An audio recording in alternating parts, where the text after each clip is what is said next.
Well,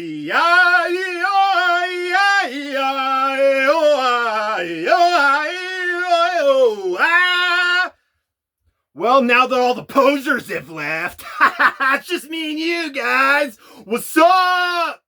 How y'all doing? Good to hear it. Great to hear that. Awesome. Anybody else on Twitter seeing everyone go crazy about stuff?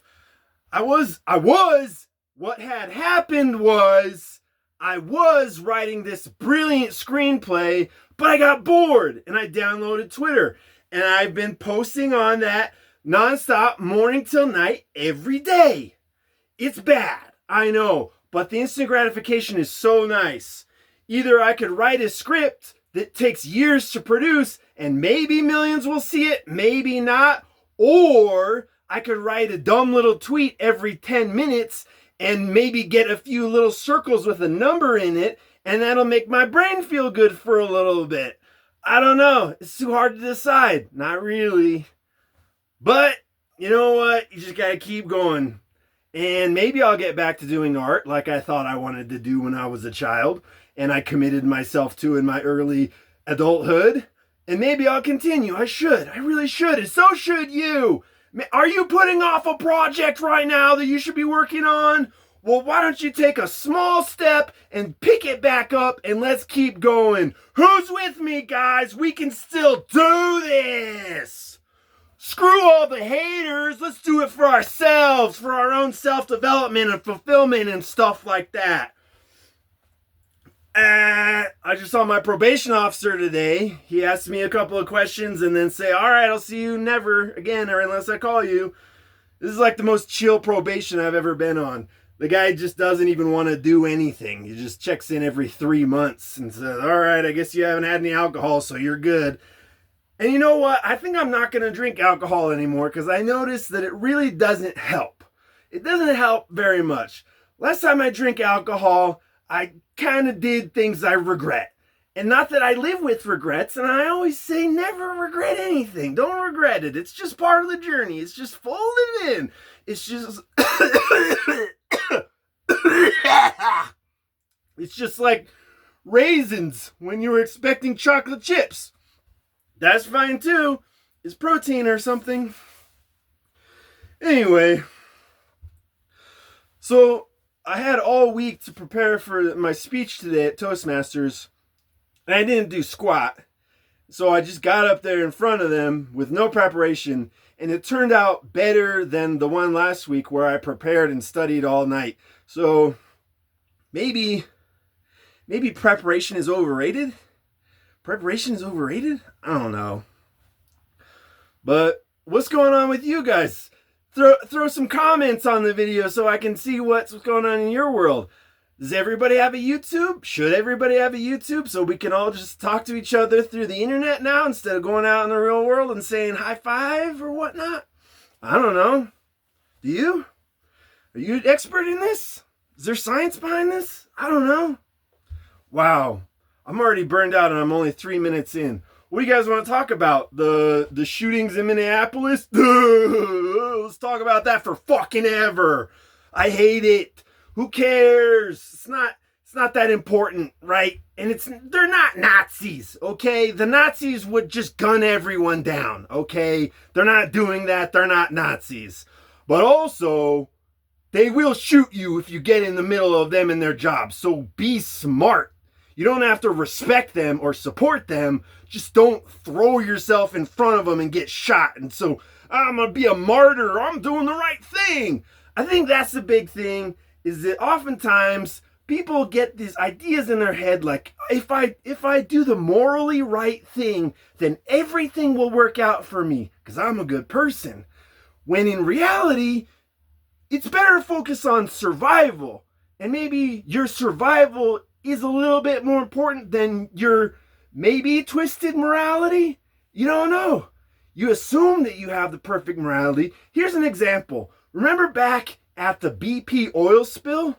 When that big tanker hit a thing and it spilled oil everywhere and they were wiping off the ducts with soap, with Dawn soap?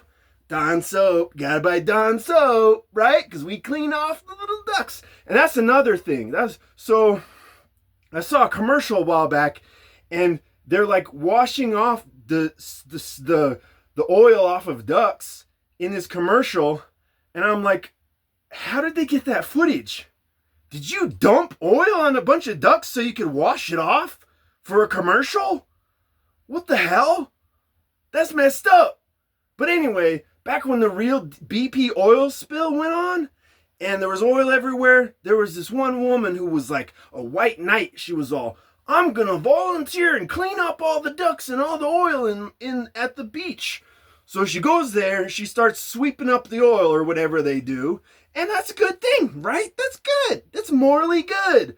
Well, cut to 2 or 3 weeks later, her body starts falling apart. She goes on YouTube and she's like, guys, my liver just failed and now my kidneys are failing. I'm dying. And I'm like, first of all, if you're dying, do what cats do. Like, go hide somewhere. Don't scare all the kids and show them your demise. Don't show them your body failing on YouTube. Just go hide in a bush and die. Or in my cat's case, under the back seat of our Suburban. That was an interesting moment. But anyway, she thought, it seemed like she thought, if I do the right thing all the time, everything's going to work out. But come on, don't clean up oil if you don't have the proper gear and you got like thin latex gloves or whatever and it's getting all over you. That stuff is toxic. You got to know that. So I think that applies to friggin' the Minnesota. I can't even stand the name of that friggin' state anymore. In Minnesota, they got the people who think they're doing the right thing. I'm fighting up against Nazis. And they're like blowing whistles at them and jumping on grenades and shit. Like, yeah, maybe you will be in some way confused as a hero, but you didn't really do anything. Like, you didn't change that much. You just got a bunch of people angry and upset, and you lost your life, right? So what I'm saying is, maybe put a premium on the type of intelligence that leads to survival. I'm just saying, if you value your life, if you like living in this place, why not do the thing that's going to make you alive in the future so you can continue living in this place, right? But, I mean, I'm not going to stop you if you want to go die. So, that's your right. You're free to choose whatever you want. But, whatever. Some people don't. I don't know. But anyway, I think talking about survival, I was thinking about survival. I think we're a little bit disconnected from what we used to be. I mean, like our ancestors used to consider survival. Like, I heard a thing about people in Africa who they wake up in the morning, they grab their spear and they go kill a zebra and they bring it back and they cook it and they eat, and that's their whole day. And that sounds awesome. That sounds really cool. And now, as an American, you gotta pay a bunch of money and go get it all organized and whatever. Pay to fucking throw spear and a fish in a barrel or whatever they do. Friggin' setup. Which also is not as bad as it seems. Those kills, those hunts that they do out there where rich people will pay to hunt like a rhino or whatever. I don't know if it's rhinos or whatnot. But what I'm saying is that money that they put into that community allows them to raise more animals to be hunted, which saves them from extinction, which I think having a lot of different animals is kind of cool. I want it to be that way. So I think jumping to the conclusion that rich people going over there and hunting animals for sport is bad, I think that position would benefit from considering the fact that it's actually promoting ecology or whatever in their area. Like, they got that money, like you pay $50,000 to kill a rhino, you can hire 2 rhinos to fuck and make more rhinos. Net benefit, maybe. I don't know all the details, don't quote me on it, but I think these issues are a little bit more complex than we think, and sometimes we jump to conclusions before we really know. And I'm guilty of that too. Jumping to conclusions when I see a headline or whatnot. But anyway, it's not so bad. And dwelling on these bad things that happen is not healthy. It doesn't make the world better if you just like read all this stuff and get really pissed off all day. Like if you just turned off your news feed or whatever and like focused on growing a garden or like hunting or like building something, I think you'd be a lot happier. I don't know what a solution would be. I mean, my example is that the early part of my 20s, I spent in an office job, and it was like the furthest thing from actual survival needs. Like my fight or flight instincts were more concerned with like, does this intern like me? Am I being too bossy? Like what is going on? And like I'm trapped in a cube and whatnot. It's not natural, I don't think. I mean, you can't go against nature because when you do, that's part of nature too. In excess, they covered that. They also said, don't change the world, which I feel like if you want to change the world and you can, go for it. You're probably going to make it worse. 90% of the time, you're going to make it worse. But that, again, is your freedom. So go ahead and change the world if you can and you will and you want to or whatever. But anyway, so I spent a lot of time working in an office. It sucked. I moved to a different office. It sucked even more.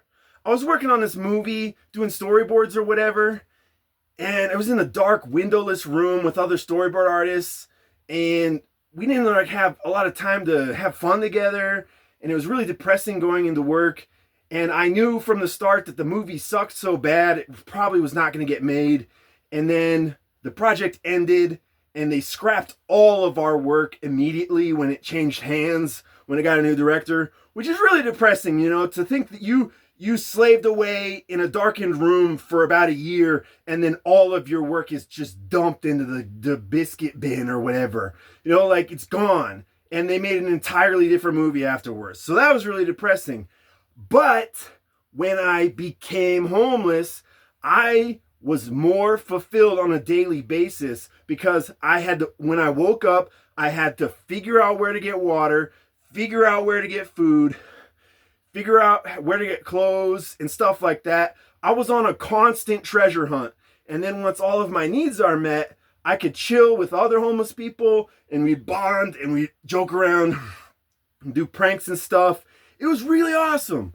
And it's way better. Even though I wasn't making any money, I was surviving. And it felt engaging on like a hunter-gatherer level. Cause like once you find all of the things you need, then you can start like digging through abandoned buildings for cool treasure and junk and stuff. And like I started like really dolling myself up. I had like this wizard cape and a wizard hat that was all kooky and colorful, and like I had this brooch that was like a lion's head, and I just looked badass in my mind. And I was just walking around being super eccentric, and like that never would fly as a regular person who goes to a job every day.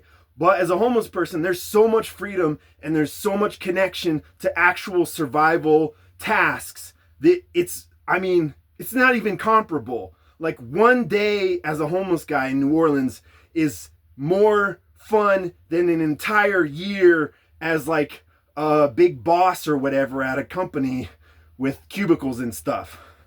Like, and it's not for everyone. Some people can't handle it and they get depressed when they're homeless or whatever. But if you're a real go-getter and you're like, you know, yes, I want to do this and I want to succeed and I'm going to focus, and you use moderation, you don't drink too much alcohol.